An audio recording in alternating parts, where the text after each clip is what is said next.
ఇవాళ నుంచి తెలంగాణ అసెంబ్లీ సమావేశాలు ప్రారంభం కాబోతున్నాయి. ఇక స్పీకర్ ఎన్నిక లాంఛనం కాబోతుంది. అయితే అసెంబ్లీ సమావేశాల్లో హాట్ డిబేట్ ఖాయమా? శ్వేతపత్రాలతో అధికార కాంగ్రెస్ టార్గెట్ చేస్తే 6 గ్యారంటీల అమలు తీరుపై ఎదురుదాడి చేసేందుకు గులాబీ పార్టీ సిద్ధమవుతోందా? పార్లమెంట్లో దాడి ఘటనతో తెలంగాణ ప్రభుత్వం కూడా భద్రతపై ఫోకస్ పెట్టిందా?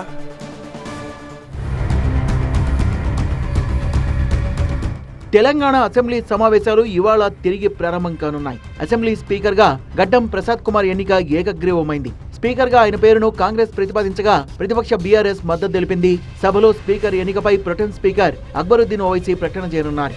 రేపు ఉభయ సభలను ఉద్దేశించి గవర్నర్ ప్రసంగిస్తారు.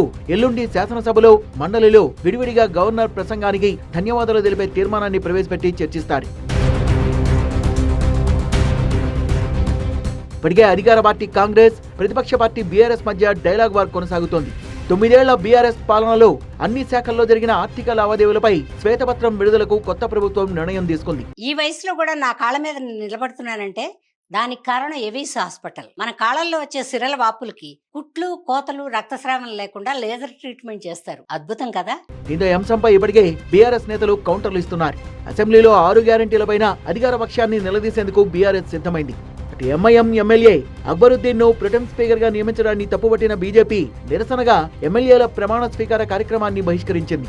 ఈ విషయంలో సభా సంప్రదాయాల్ని కూడా పాటించలేదంటూ విమర్శించారు Telangana BJP chief Kishan Reddy. Assembly కార్యదర్శిని కలిసిన Telangana BJP MLAs assembly speaker గా గడ్డం ప్రసాద్ బాధ్యతలు తీసుకున్నాక ఇవాళ ప్రమాణ స్వీకారం చేస్తామని చెప్పారు. మరోవైపు పార్లమెంట్లో జరిగిన ఘటనతో తెలంగాణ ప్రభుత్వం అప్రమత్తమైంది. శాసనసభ వ్యవహారాల శాఖ మంత్రి డి శ్రీధర్ బాబు, మండలి చైర్మన్, ప్రొటెం స్పీకర్, పోలీసు ఉన్నతాధికారులతో అత్యవసర సమావేశం నిర్వహించారు. అసెంబ్లీ సమావేశాలకు 3 అంచెల భద్రత ఏర్పాటు చేయాలని ప్రొటెం స్పీకర్ అక్బరుద్దీన్ అధికారుల్ని ఆదేశించారు. ప్రతి ఒక్కరిని కూడా క్షుణ్ణంగా తనిఖీ చేయాలని సూచించారు.